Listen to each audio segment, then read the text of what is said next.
Good morning, Spain. How lovely to have you with us once again here in our studio at Hard Rock Hotel Marbella. As you can see, it's a lot of activity going on and a lot going on in our program as well.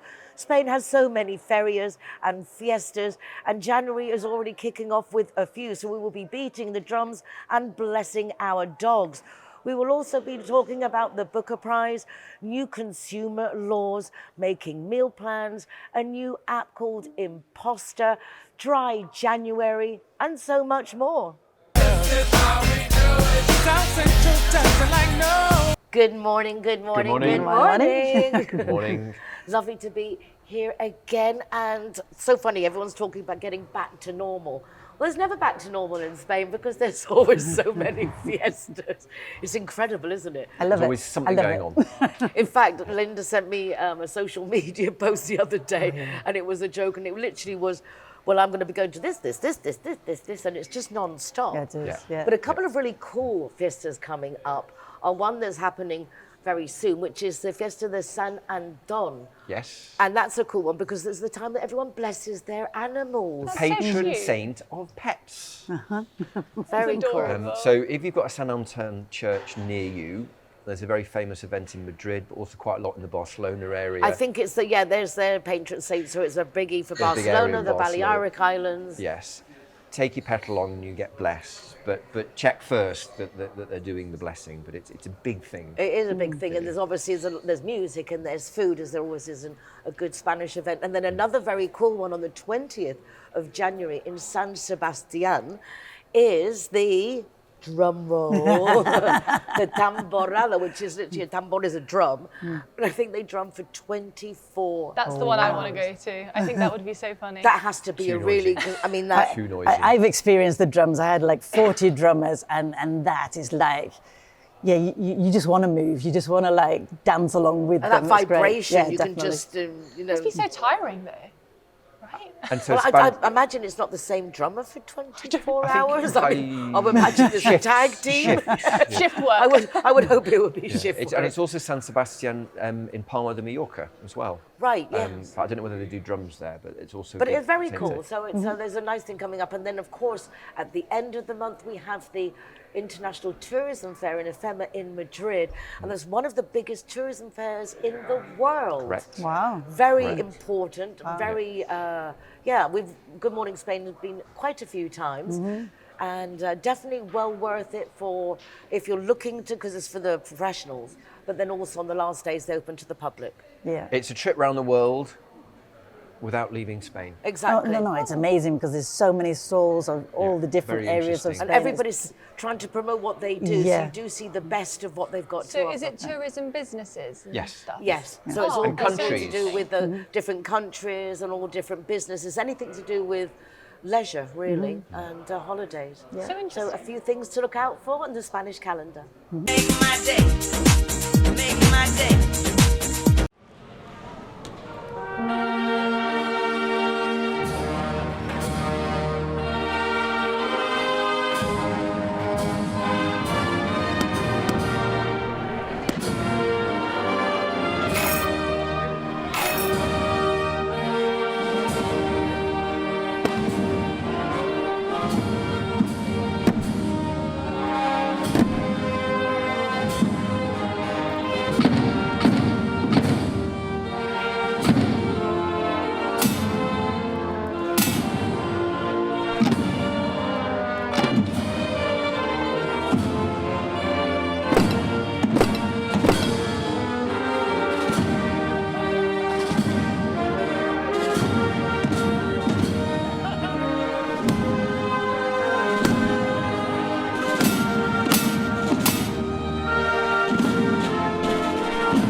Welcome to one of Spain's most vibrant traditions, the Tamborrada of San Sebastian. Every year on the 19th and 20th of January, this historic Basque festival fills the streets with the sound of drums, bringing the city to life. The Tamborrada dates back over 2 centuries and celebrates the spirit and resilience of the people of Donostia. For a full 24 hours, thousands of drummers, young and old, march through the streets in traditional costume, playing endless rhythms that echo through the city's old quarter. From early morning until late at night, the rhythm never stops. Groups take turns marching through different neighbourhoods, keeping the celebration alive across the entire city as residents and visitors follow the sound of the drums. The energy here is electric. Crowds gather along the streets, locals and visitors alike watch in awe as the drummers parade with passion and pride, honouring a cultural heritage that has been passed down through generations. From the beating of the drums to the cheers of the crowd, the Tamborrada is more than just a festival. It's the heartbeat of San Sebastian. Join in the rhythm, feel the tradition and experience this unforgettable celebration.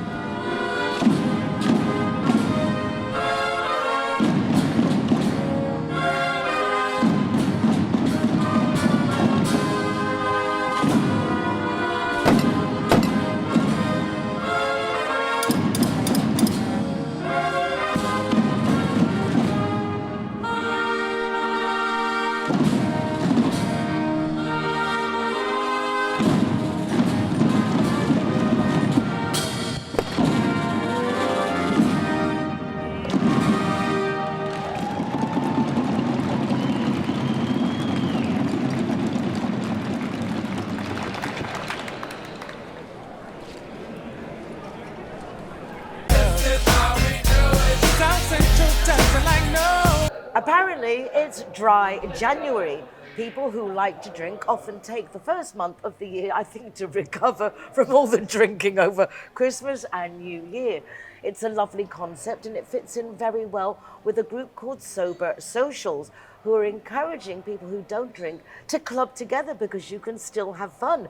Emma Louise, welcome to Good Morning Spain. Great, thanks for having us. Hi, Nicole. Oh, it's lovely. It's lovely. A lovely concept. And coincidentally, Hannah's not doing dry January, but you're doing a couple token weeks, aren't you? I'm doing darling? like a damp January, which is what you use. I love that. That's great. Yeah. No, I've got some social things happening at the end of January, so I thought, well, if I do the first half at least, then that's, you know, giving your body a break. And yeah, absolutely. Now, you're not a Definitely. big drinker as such, but social life does tend to hang out around a bar, restaurants with drinking, particularly in Spain, that has a culture for drinking. So, for example, in a Spanish family, it would be very normal for a young child to be given a little drop of wine in a glass, fill it up with water, and then people have lunch and they do sobremesa when families stay and they talk after lunch, and everyone does this drinking. So it's very much part of a culture, as opposed to in England when we tend to let's go out and get drunk. Yeah. You know, it's a whole different thing. We don't grow up with the same habits, but I think as there is this tendency to associate having fun with drinking, it's nice to see that one can still have fun when you're not, because you're still having fun, right, Hannah? Oh, absolutely, definitely. No, it's really interesting, and it's so much more of a I don't want to say trend, because I know it's a full-on lifestyle health choice thing, and different people stop drinking for different reasons, but so many people are stopping drinking now. It's really, really prevalent, and it's amazing, people making that choice. Absolutely, and I think it's people are being a bit more intentional thinking about it, just instead of mindlessly drinking and thinking that you have to go out drinking and doing that. It's just being a bit more intentional, thinking about what works for you. And certainly younger generations, I think, are thinking more about what works for them, their health. Certainly for my experience, when I reached midlife, I was starting to think actually alcohol doesn't kind of deal well with my body as much as it used to. It sits differently, doesn't it, after a certain age? Totally. It's not one day of recovery, it's 3. Oh, absolutely. And I just thought it's not worth it for me anymore. No. And it's about respecting ourselves and our bodies and what works for us. And, you know, one size doesn't necessarily fit all. But we still can have fun, we can have adventure and do things, but you know, alcohol doesn't have to be the be all and end all, like you say, which can be quite a big feature, particularly in the British culture and in other cultures as well, that we still want to go out and have fun and do stuff, and that's kind of why we're here. And Louise, how did you what was your instigation? Okay, so, you know, I think that we've kind of grown up in a happy hour culture, and so it's not the pleasure of having a drink, it's just like a habit of having a drink. It's the different culture. It's kind of like also the go-to because you feel that like, oh, I need a drink, you know, it's end of the working week, oof, I need to relax, I need to have a drink. Oh, I've had the argument, I need to have a drink. So, and it's just repeat, and we're doing it without even thinking about it. And it comes like there's a wake-up call and you're like, just a minute, do I really need that drink? And so when you can take a step back, and Dry January gives you that opportunity just to kind of step back, have a bit of a pause, you know, have a reset after the crazy Christmas period, and just like have a think about your relationship with alcohol. Has it kind of got a bit out of control? Is alcohol controlling me? And yeah, it's a great, the Dry January challenge is an opportunity to sort of call a buddy that you've been drinking with and say, hey, should we try this? And you know, have a bit of perspective. And yeah, so we started Sober Socials because both Emma and I, we stopped drinking several years ago, and we are so joyful about everything there is to gain about not drinking. You know, a lot of people think about not drinking as giving up drinking. Just Boring. a minute. Exactly. It's about what you're gaining. You know, Yeah. you gain your mornings, you gain more time, you gain energy, and not to mention the health benefits.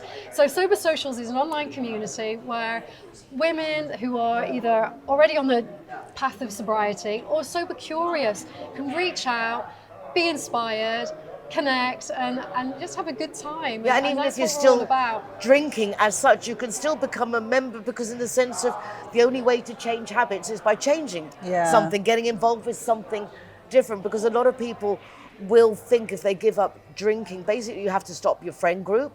Well, I mean, that's it the can thing, really isn't it? mean a lot of changes just in your everyday life. Absolutely, and I think that could be a huge barrier. It certainly stopped me for a long time for examining my relationship and being honest with myself, because I thought, oh my God, does this mean that my marriage is going to be affected, my friendships are going to be affected? And of course, it keeps you stuck. So actually finding a community, whether, like Louise said, it's one friend that you can do this with, or joining a community like Sober Socials. We do events online, we do events in person. By budding up with someone, you realise you're not alone. There are lots of people, like we talked about, there are lots of people that are re-examining their relationship, and it doesn't have to be quite so scary or alone. And there are lots of opportunities to re-evaluate our lives and have fun and have, you know, good times.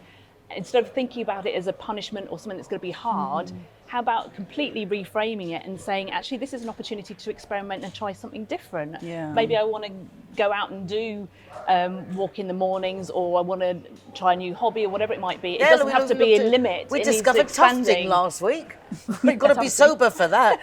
Making artwork with carpet. Watch the show. Oh, wow, I missed that one. But people say they have more time. People, I've had a few friends who've given up drinking, and they said they realise how much more time they have because their hours aren't taken over by spending more time in bed, feeling hungover, thinking, oh, I can't be bothered to do what I was going to do today because I don't feel great. I'm just going to stay in bed and all that kind of stuff. All that goes away. Yeah. So suddenly you wake up in the morning, every morning, feeling fresh, going, right, what shall I do today? Yeah. And you realise how many more hours there are in the day when you're never hungover or too tired.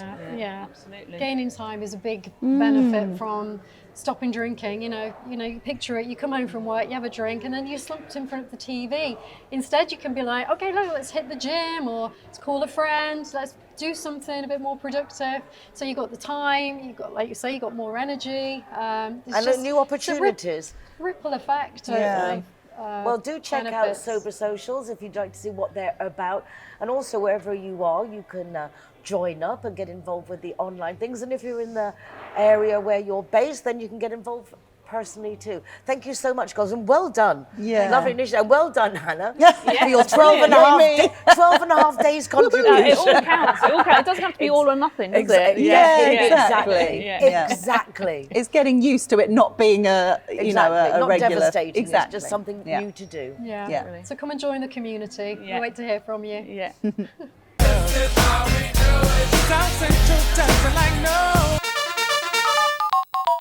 When you think of car or motorbike insurance, think Linea Directa. When you most need your insurance company, Linea Directa are there for you. With tow trucks, courtesy car, mechanics, legal advice, even overnight stay in a hotel if you need it. There's a whole department dedicated to us Brits with people who speak English there to help us. If you're looking for an insurance policy that really takes all your needs into consideration whilst you're driving in Spain, then Linea Directa really is the company for you. Why don't you give them a call? 952 14 78 34 or contact them online. Make my day. Make my day. Good morning, Spain. You know, on the program now and again we like to talk about new consumer laws in Spain that actually help make your life better. And today we've got one that's really interesting for you that was actually approved in December, because so often we have these new laws and they're actually still just going through Parliament or they're being talked about and processed, and really sometimes they take a long time to happen, but this is real. So what do you think the new 3-minute law is about New customer service? 3-minute law. Yeah. Well, in December, Parliament finally voted for a new customer services law, which includes a whole package of measures to make it much easier for us dealing on the telephone with customer services people. Oh, that's a good And one. the highlight of this new law is that from now on, companies must answer you by telephone or on chat or anything within 3 minutes. Good. I like that Oh, one. so you can't I be like that 9 to 15 minutes just hanging on the phone?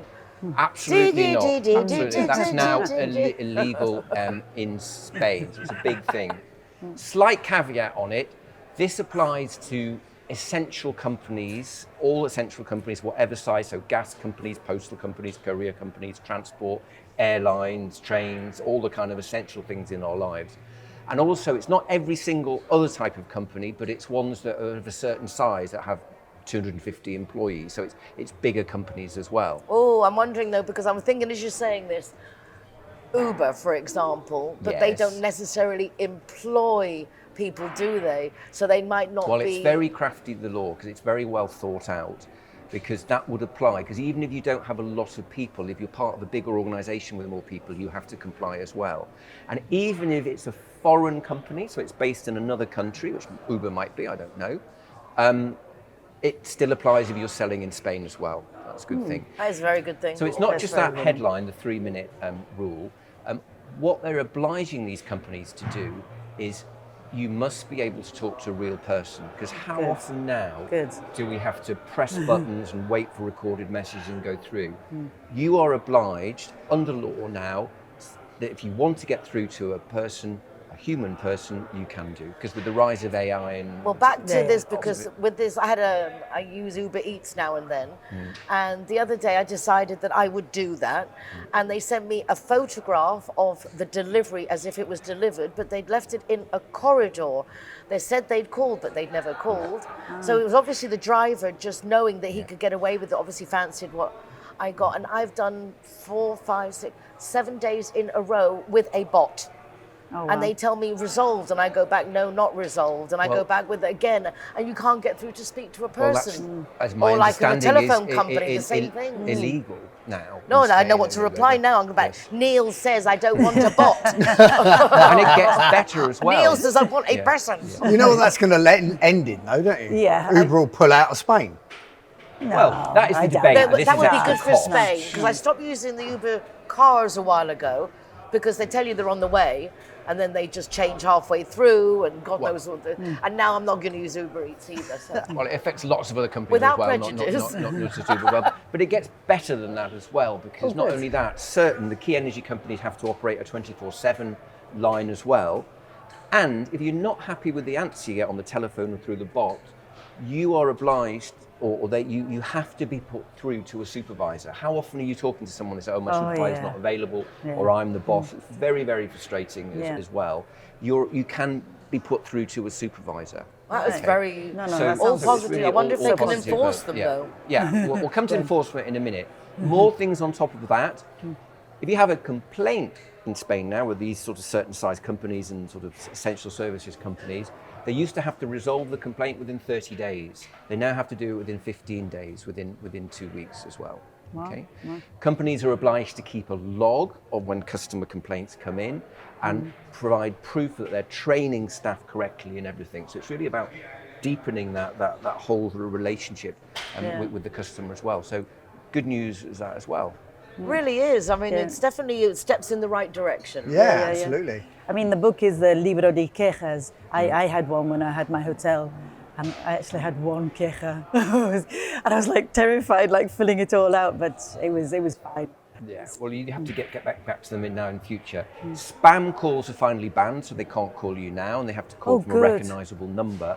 And if for some reason you get an unsolicited call and you contract something on the phone, maybe someone phones up and offers you a better deal on your mobile phone, you do it over the phone and the call was unsolicited and you can prove that, that contract will be null and void from now on going forward in because the they did future a as well. while back, and you informed us that they couldn't make any more mobile phone spam calls. That's right.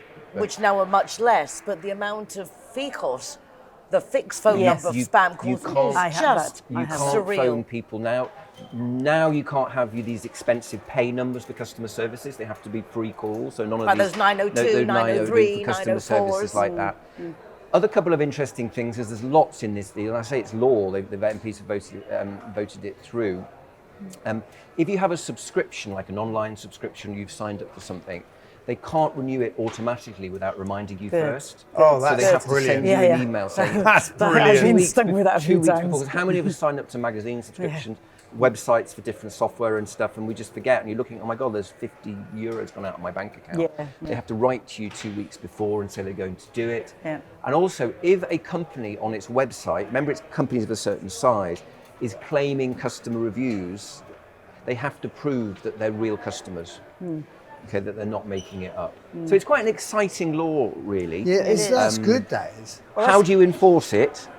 Very, very difficult, because we know even complaining in Spain to government, it takes a long time. So I'm not convinced myself that the government's actually going to be fast in responding to our complaints about the companies. But I think the sentiment is there. Yeah, and I think it at least gives us a conversation to be able to say this is now against the law, and at least to be able to threaten to take things further. Really interesting, Neil. Yeah, really Remember good. also, smaller companies aren't included, and it's true that often smaller companies are the problem because they're not that very big, and that was a big dispute with the law. Was it big But most of companies, the small? issues I do think come with electricity, gas, those big phone companies, because they're just too big and you can't speak to anybody. You just pass from one machine to the other. Well, that has ended. Not anymore. Yay!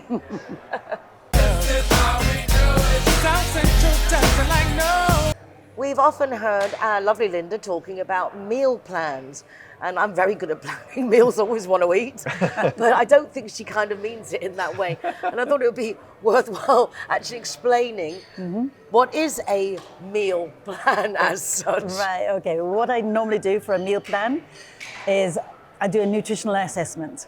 And with the nutritional assessment, I'll ask all sorts of questions about your routine, when you eat, how do you feel in the day, if you have like energy, if you have that slump after your lunch, if you go to the bathroom, how often, if you do exercise. So it's like lots of questions to find out everything about the person. And then I'll and if they've got any intolerances or any allergies, and then I'll organize a meal plan with all that information that I get. And with that information, I mean, maybe someone's wanting brain-boosting foods. I was going to say is that you must, I suppose, will have a reason for having a meal plan. Not everyone necessarily needs a meal plan, or probably yes. Probably yes, because so many people have digestive problems, and the digestive is the system that if you don't sort it out, then you start having intestinal problems, and so you don't release the toxins, and then if those two systems are not working, then it goes into the circulatory system, and then the weakest part in your body starts having problems. So if you can like kick it in, like get it in straight away at the beginning, then everything else all works. And you find, I mean, we are what we eat. So whatever we're putting into our body is like what our whole body is made of the protein and all the rest. So when you, what I do with a meal plan, I try and make it as simple as possible, because I mean, some people, maybe they don't have all the equipment in their kitchen. And so then I'll make very simple foods with maybe just the blender that they have or just the one pot. Then there's other kind of meal plans that I do, which will be, maybe someone really likes their cooking, and so then I'll make it more elaborate. But then there's the brain-boosting food I was saying, or then maybe people don't sleep well at night, so then there's so many foods that you can eat, and then certain routine eating, so then you sleep better at night. Then there's other ones who've probably got problems of the slump, after their lunch, but maybe they're eating the wrong things at lunch. So the meal plan is making a whole plan, so with a shopping list, so they know exactly what they need to buy per week. And then with that plan, they've got the breakfast, the lunch, the dinner. If they're wanting snacks or if they're wanting to do extra things like making their own vegan milks, if it depends on what the person is needing, then I organize the whole plan for that. When, particularly, I know men go through changes as well, but when women go through menopause, I remember my mum, I never associated it with that, but suddenly tomatoes that upset her, and there's certain foods that suddenly intolerances. I noticed myself one day I couldn't eat cheese. I didn't realize what was happening. But obviously I think our bodies do change, don't they? And perhaps menopausal moments, or there's certain moments when we don't even realize that perhaps what we're eating is contributing to our bloating or feeling uncomfortable. I mean, there's the big one, which is weight loss or weight gain as well. I mean, a meal plan. Oh yeah. I mean, as basic as a diet. Is a very common in that kind of thing, really. Yeah. I mean, the meal plans that I do, I don't focus it on weight loss as particular.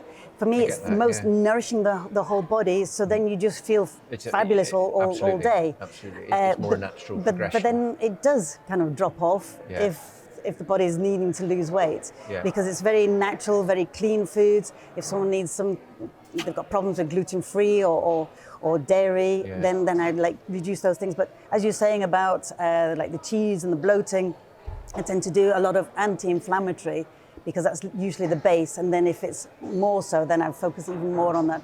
And tomatoes is something that's quite acidic.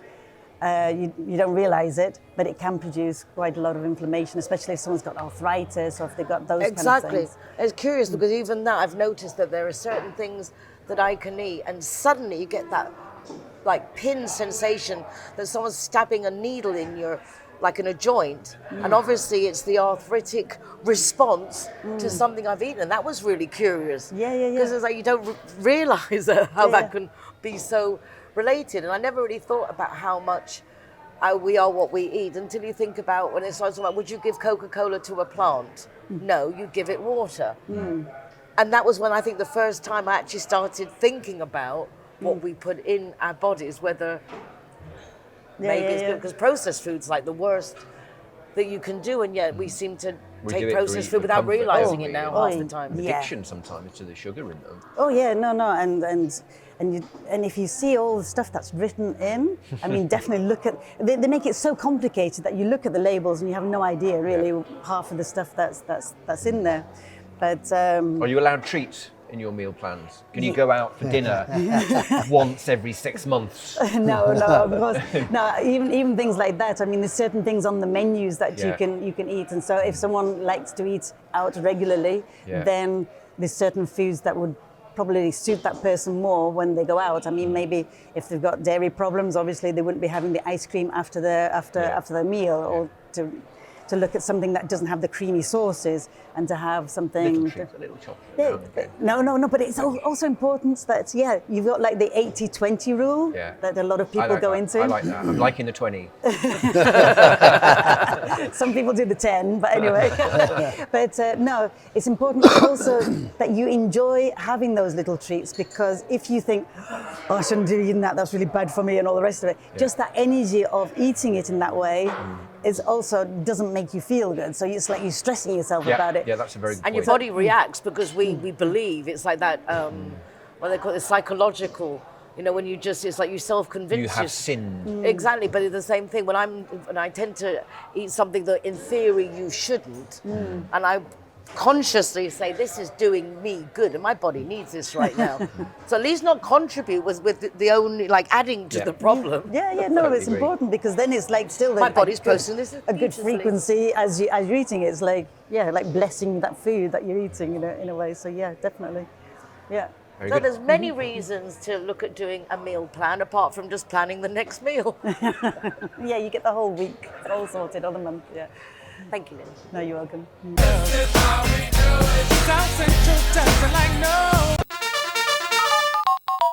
Linea Directa has come up with a squatter policy for just €24 a year. You don't have to have your home insurance with them. This is a completely separate matter to protect you from squatters. For more information, call 952 147834 or their website, lentil.directa.com.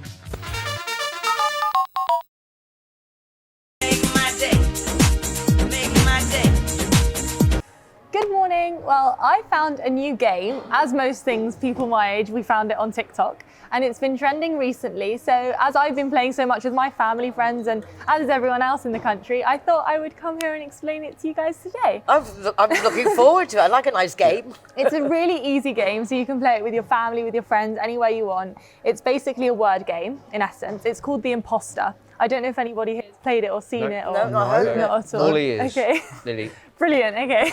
So it's an app, basically. There's loads of different apps. My one, for example, is called Imposter Who, but there's loads of different ones that you can download. And it's gotten really, really big in Spain, although I have seen that it's also very big in the UK and the US and everything. So basically, it's a group of people and we all look at a word and we all have the same word, but you have to look at it yourself. But there's one person in the group who doesn't know the word. Do you know this? Okay. I played this. I thought so. It's brilliant. It's trending, isn't it? Yeah. So, for example, we all get the word house. So I'm the imposter. So you have to start off by saying a word that is related to house, but not house. So you might say living room. And the idea is to make it a little bit harder. So then I go, because I don't know what you're talking about, I might say chairs, which has got to do with the living room, and you might say, okay, that's a good word, yeah, that's in a house, and then you have to go around, and the idea is that you either guess who the imposter is, by the end you have to vote, or the imposter has to try and guess the word and be a very good imposter. So it can be hard, it can also be quite easy, depending on what word. So how do you choose who knows? So the app chooses. Oh, the app chooses. So I've got it here, I thought we'd give it a go. Okay, let's give it a go. Do you all have to have the same app? No, it's only one person needs the app. So I'm going to pass my phone around, you look at the word, Oh, okay. and you can program it into English or Spanish or any language, so I've obviously got it in English. So you just look at, it will reveal what the card is, or it will say you are the imposter, so in that case, keep a straight face. Okay. It's quite funny on social media because everyone's always like, oh, that's a good word, and you have to like do the whole bit and the drama of it. And the first time I played, I was terrible because I was like giggling because I didn't know what was going on. So it's quite hard, but we'll give it a go. Okay, if we want it to. sounds really like good. It's one good is we're fun. doing our sober socials and we're something to do as apart from drinking. Let's play a game. Yes. So I'm going to press start game. I've added all of our names. So I don't know if you can see it now. It says Lily. So you press on the card and You're not allowed to see. Yeah, no, you're not allowed to. You've got no cheating. Lily's not the word. No. So Lily's me. It's Lily's turn to look at the. It's a flower. It's a hold pond. to reveal. So I've held to reveal. I now know the word. So I'm going to press next player. It's going to say Nicole. You hold it, and it will reveal it, but you don't say anything. Okay. And then you press next player. Next player, Okay, Nando. Nando. Hold to reveal. Okay. So I'm the one in the dark. No, not it's necessarily. random. Okay. It's going to tell you either. Next player. It's going to tell you the word, or if you're an imposter. Is it in big letters? Hold to reveal. Hold it down. You see the word? It's more than Got it? yeah. Okay. Okay. So now it tells you who has to start. So Well, start let's- game. well, I let's start. the You start. We'll go conversation. down. Yeah. So yeah, I'm going to say, start easy, Mexico. Restaurant. Animal. Okay.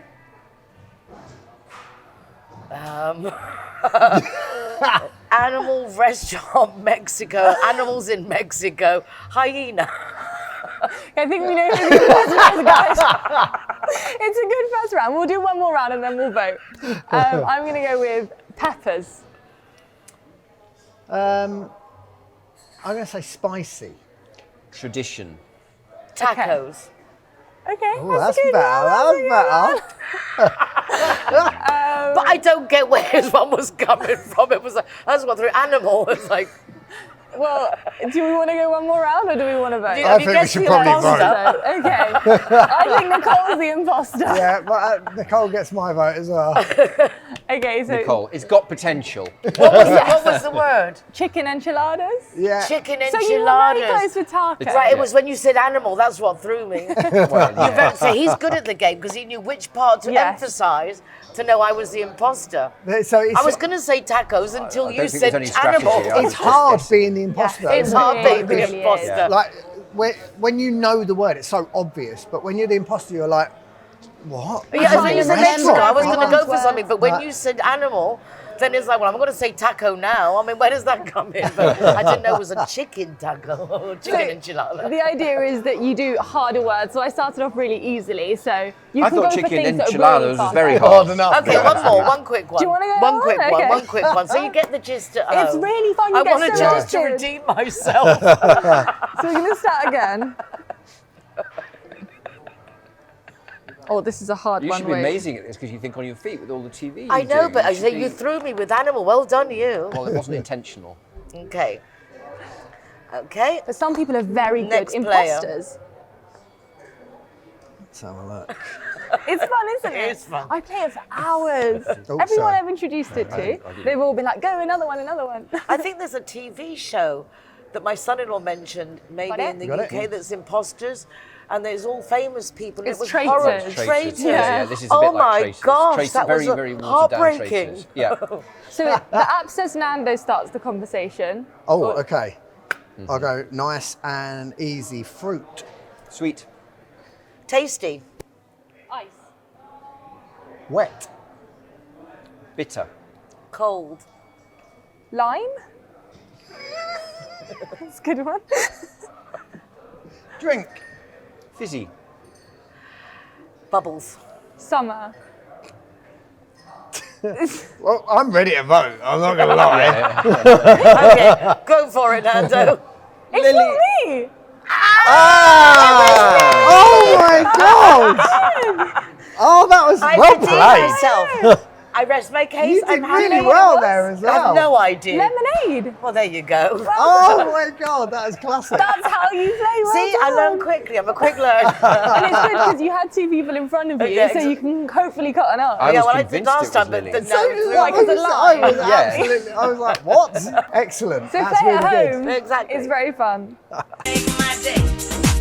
Make my day.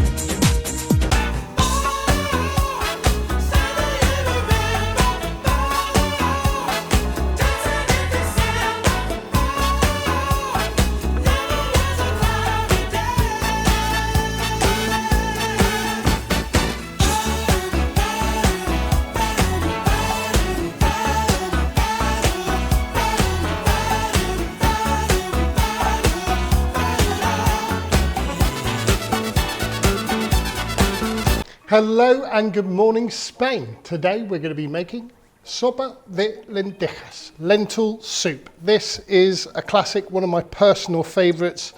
We're going to do it with a little bit of a twist. Great way to use up that pumpkin that's left over from Halloween.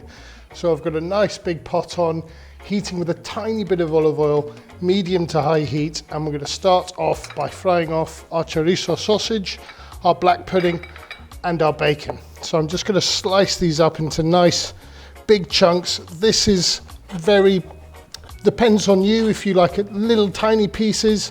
I like to have nice big pieces in my lentil soup, so I'm going to go for nice big slices of bacon and chorizo sausage and black pudding.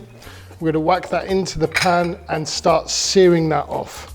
Beautiful products these. We're going to get so much lovely flavour that comes off the oils of all these three ingredients. That's going to help our fantastic soup later.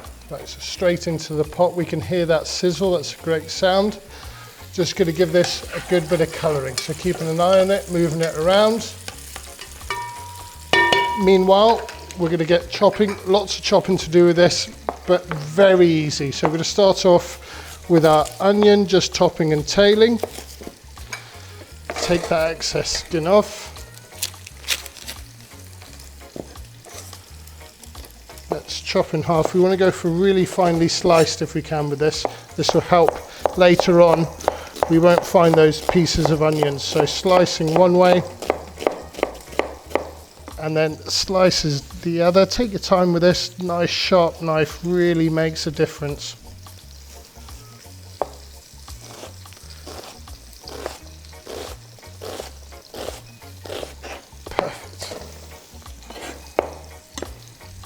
Keeping an eye on this, giving this a good little move around. Just want to get some nice colour. We're going to add this back into the soup later, so we don't have to cook it all the way through. So I'm just going to take my tongs And I'm going to start pulling out the nice pieces of chorizo that are nicely coloured, and the black pudding as well. I'm going to leave the bacon in, so I really want to render that down.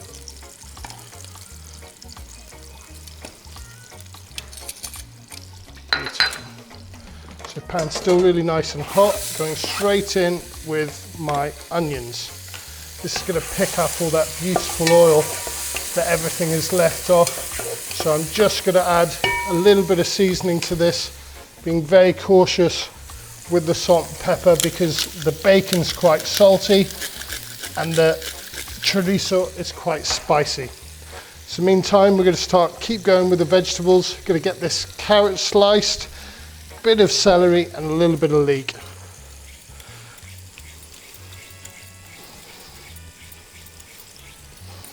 Now again, you could cut this really fine if you don't really like carrots. So I'm just going to do little fine dices with this into half, into slices, and then cutting the other way.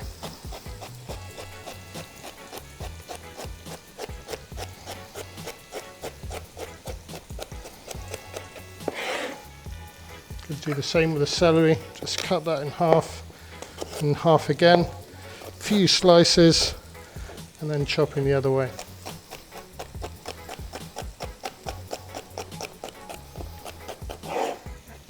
Meanwhile, just keeping an eye on those onions, going to give them a move around. We really want to sweat these off and get as much flavour as we can from these onions.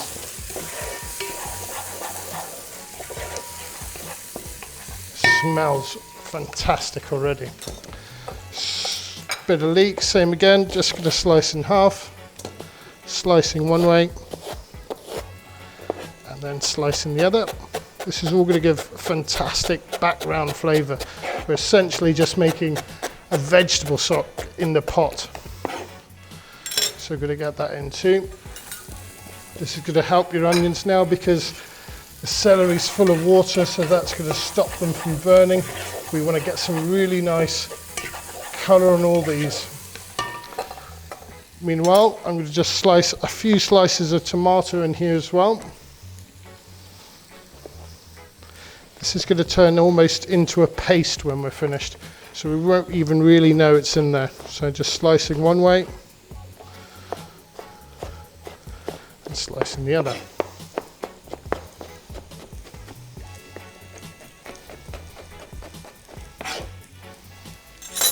Tomatoes going too.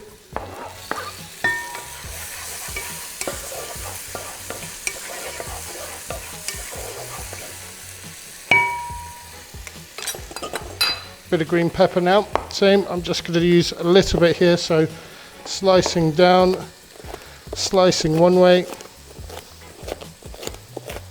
and then slicing the other.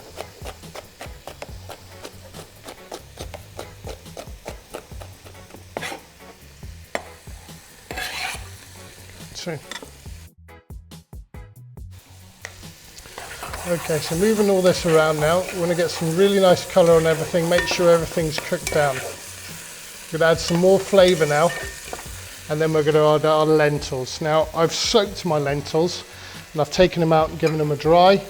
You can buy now lentils that are ready to go straight out the packet. You could buy cooked lentils if you want, but I've gone with raw lentils.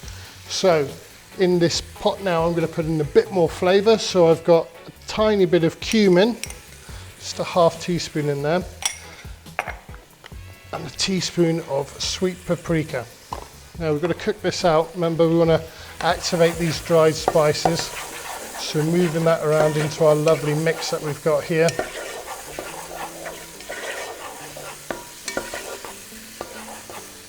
And then I'm going to go in with the lentils and a couple of beautiful bay leaves.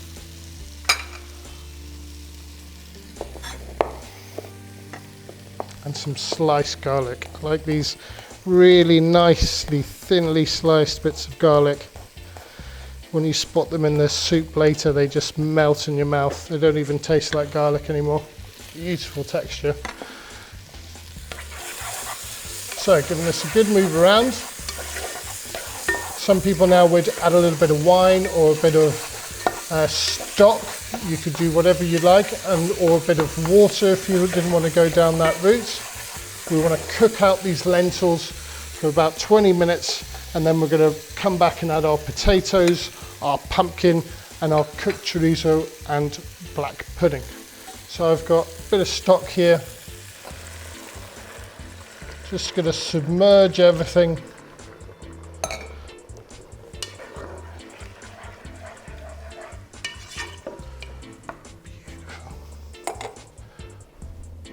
I'm going to put the lid on and let those lentils cook. I'll see you in about 20 minutes.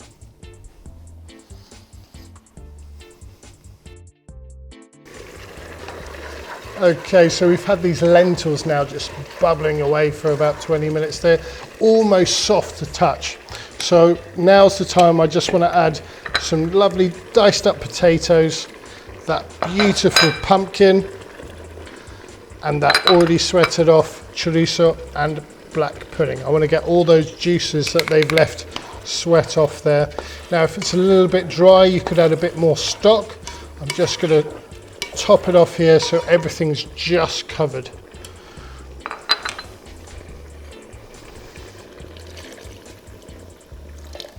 Lovely. So we're going to put the lid back on here and leave it for another 20 minutes. You could leave this all day if you wanted to, turn it right down low and just let it bubbling away, and it will be perfect. So we'll see you in another 20 minutes and we'll start plating out. So we've given that a really nice 20 minutes. I've just been checking it, adding a bit more stock if I need. You can see it started to really nice and thick now. Just going to bring this down to a nice simmer, and then we are ready to plate up. Now, there's a few nice little tricks we could do here, depending on how you like your soup. If you want it to be a nice thick soup and you want to have a bit more texture to it, just take a couple of scoops of the potato, try and avoid the chorizo and black pudding, and just give it a blend, and then add it back to the soup. And this just gives it a lovely texture to it. So we're all ready to plate up now. We can give this a little taste first, just to make sure the seasoning's right. Beautiful. Just get a little bit more pepper and a pinch more salt. Beautiful background flavours in this. This is such a good warming dish. That beautiful chunks of pumpkin there. Right, let's plate up. So get a couple of nice scoops here. Make sure we get some of that beautiful butternut squash.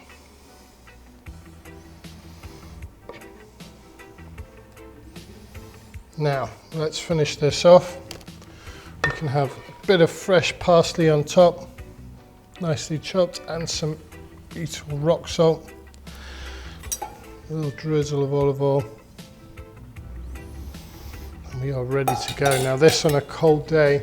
Finish this off now with a little bit of parsley, a bit of salt, and let's go. This is going to be beautiful. This is my pumpkin lentil soup. Thank you very much, and good morning. Let's have a taste of this. Get some of that black pudding on there. This is just so nice and warming. The smells in here are fantastic. Really hot.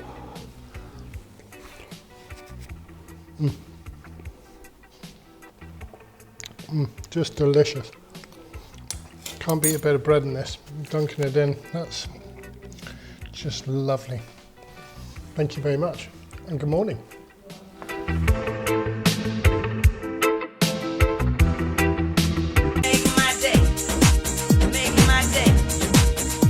Today I'm talking about the Booker Prize, formerly the Booker Prize for Fiction and the Man Booker Prize. It's a literary award awarded each year for the best single work of fiction written in the English language, published in the UK or Ireland. It's regarded as one of the most prestigious literary awards, and the winner receives £50,000 as well as international publicity that usually leads to a significant sales boost. Last year's winner, the book was called Flesh by a Hungarian Hungarian-British author called David Szalay. It tells a rags to riches story about a young Hungarian man who lives an impulsive lifestyle, making rash decisions without thinking them through. After his sexual awakening, juvenile detention, military service, and a series of menial jobs, he becomes a rich married socialite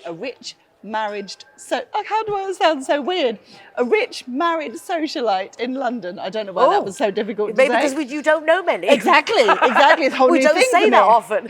Who are these people? 5 authors have won the award twice. One of them is the Canadian novelist Margaret Atwood, who first won in 2000 for The Blind Assassin. That book is set in Canada and is narrated from the present day, referring to previous events that span the 20th century. It's a work of historical fiction with the major events of Canadian history forming an important backdrop. The second book she won with was The Testaments, published in 2019. It's the sequel to The Handmaid's Tale, which you'll probably know from the TV series, but set 15 years after that finishes.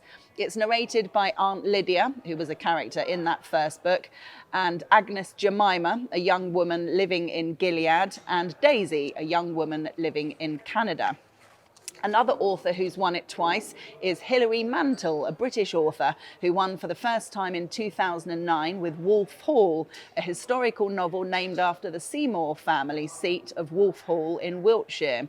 Set in the period from 1500 to 1535, it's a sympathetic fictionalised biography documenting the rapid rise to power of Thomas Cromwell in the court of Henry VIII through to the death of Sir Thomas More. She won again in 2012 for the sequel to Wolf Hall, Bring Up the Bodies, which is the second book in the trilogy. The King and Cromwell, now Master Secretary to the King's Privy Council, are guests of the Seymour family at Wolf Hall. Cromwell himself is attracted to the Seymour's daughter, Jane, but the King spends time with Jane and begins to fall in love. His marriage to the new Queen, Anne Boleyn, often descends into angry quarrels. He is tired of Anne, who brings him neither peace nor a son, and wants his marriage ended, so Cromwell vows to make this happen. I just thought it was interesting looking at books when they win awards and things like that, the difference it makes in terms of publicity, because there's so many books obviously that are out there getting published, and so many of them people don't know about them, they don't get enough attention. And when you must have been in like an airport or something when you look at the books, and some of them have stickers on them because they've won awards, or they've been selected by like the Rich and Judy Book Club or things like that. And it makes me take notice anyway. So these awards, because it helps it stand out. I'm surprised at the diversity of the topics that have won. The same thing. Yes. They're like so very different. Yeah, how do you compare one with another when the topics are so very different? Yeah, they always have a panel of judges who read them all, and it's surprising how often all the judges, or most of the judges, are in agreement with the one that they like the most. And I don't think subject necessarily is the winning. It's how it's written. You know, because often you can read a book and you think, I'm not that interested in 16th century British history, for example, but you read it and it's so gripping, and the characters come to life, and the way it's written really like kind of you made that story sound really far more exciting than I probably was there at you the go. time. Talking about Jane Seymour. And Yeah, exactly. It's all about how it makes you feel, isn't it? Definitely. Like, that's what it is. It's like everything. Exactly. And you'd think, well, I can't relate to people from the 15th century or the 60s. You can't even imagine what it must have been like to live, you know, hundreds of years ago.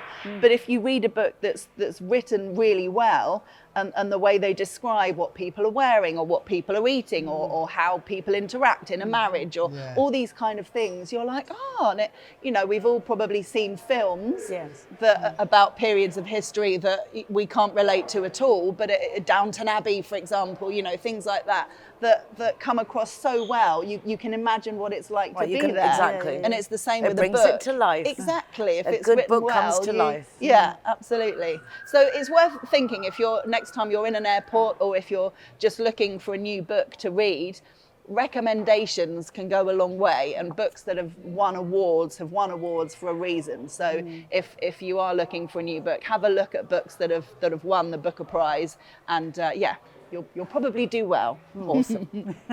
This is how we do South Central dancing like no. Linea Directa appreciates just how important our pets are to us, and that's why they brought out one of the most comprehensive insurance policies on the market from just €39.90 a year. Give them a call on 952 147834 or from the website Linea.Directa.com.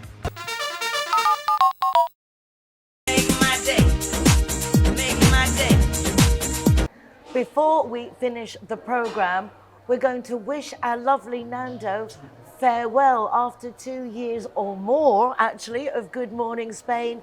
He's changing in for Good Morning Vietnam. I mean, quite a change. Missing you already. Very excited for you. Very excited. This It's is going to be a great new big adventure. change. Yeah, absolutely. But that's what life's about, isn't it? It is. Adventure and new culture and finding new things. I am going to miss everybody.